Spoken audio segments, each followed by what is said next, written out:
At around 1:14 in the morning, 23-year-old Emily Carter walked into her apartment building after finishing a late shift at work. Security cameras showed her looking over her shoulder several times before getting into the elevator. She looked nervous, like she knew someone was behind her. 4 minutes later, another person entered the building. But here's where things get disturbing. Police never figured out who that person was, and the cameras never showed them leaving. 3 days later, officers forced open Emily's apartment door. What they found inside would turn this case into one of the strangest unsolved mysteries in Chicago. Most missing person cases follow a pattern. There's usually evidence, witnesses, a suspect, something investigators can build from. But the disappearance of Emily Carter didn't make sense from the very beginning. It wasn't just the missing security footage. It wasn't the locked apartment. It was the feeling that something about this case was deeply wrong. Even experienced detectives admitted later that certain details still bothered them years after the investigation ended. And once you hear the full story, you'll understand why. Chapter 1. Who was Emily? Emily Carter was 23 years old and living alone in downtown Chicago. She was studying psychology while working part-time at a small bookstore cafe near West Madison Street. Friends described her as smart, calm, and honestly, kind of cautious by nature. She wasn't the type to get into dangerous situations. She rarely went to parties. She usually went straight home after work. According to people close to her, Emily liked routine.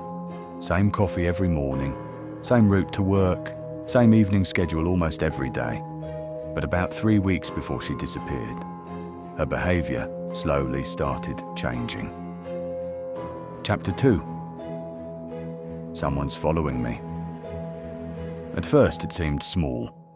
Emily started texting friends, asking if they could stay on the phone while she walked home.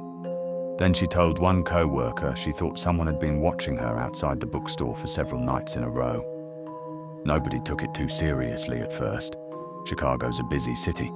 People notice strangers all the time. But then the phone calls started.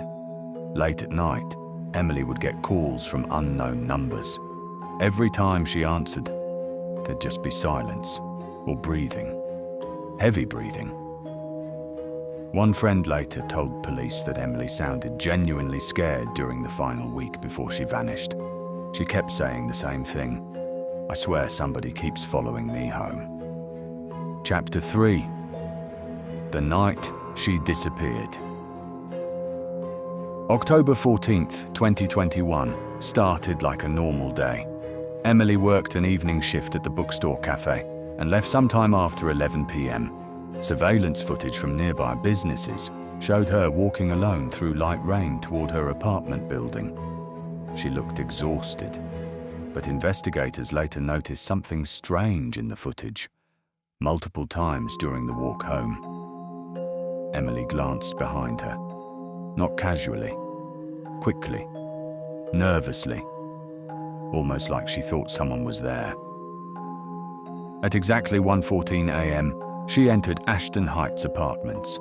The lobby camera captured her pressing the elevator button over and over again while staring toward the front entrance.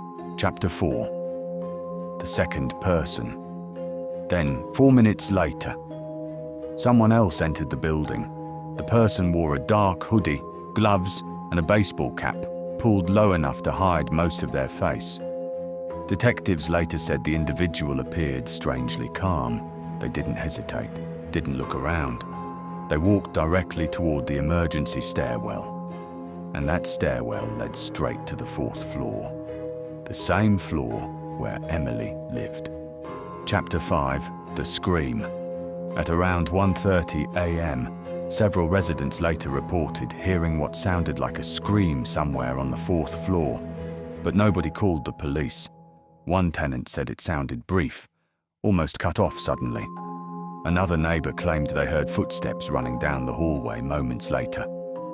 Then something happened investigators still can't fully explain. At 1:32 a.m., every security camera covering the fourth floor suddenly went offline. Not permanently, just for 97 seconds. Chapter 6. The Apartment. Emily wasn't reported missing until 3 days later, after she failed to show up for work. Police arrived at apartment 408 shortly after noon. The door was locked from the inside. No signs of forced entry, no broken windows. Officers eventually forced the door open, and immediately, something felt off. The apartment was completely silent. Emily's phone sat on the kitchen counter beside her wallet and keys. A cup of coffee was still sitting on the table. The television was on. But Emily was gone. Chapter 7. The CCTV detail. Detectives spent days reviewing the building's surveillance footage, frame by frame. Then one investigator noticed something disturbing. Seconds before the cameras on the fourth floor went dark, a shadow appeared underneath Emily's apartment door. At first, it looked normal, but after enhancing the footage, investigators claimed the figure appeared unusually tall and unnaturally thin, almost distorted.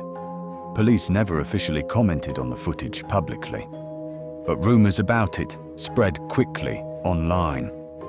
Chapter 8. The voicemail. The most chilling piece of evidence came from Emily's phone records. Detectives recovered a deleted voicemail left just hours before she disappeared. The message lasted only 7 seconds, according to leaked reports from investigators. The voicemail contained one sentence: "I finally found you." Nobody ever identified the voice. Emily Carter was never found. No arrests were made. No suspect was officially named. And over time, the investigation slowly went cold. But years later, tenants living near apartment 408 continued reporting strange noises coming from inside the empty unit late at night. Footsteps, scratching sounds.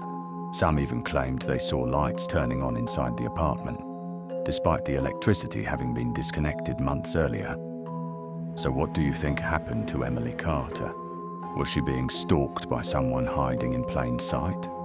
Or is there something about apartment 408 investigators never revealed publicly? Let me know your theories in the comments. And if you enjoy true crime stories like this, don't forget to subscribe, because the next case might be even stranger.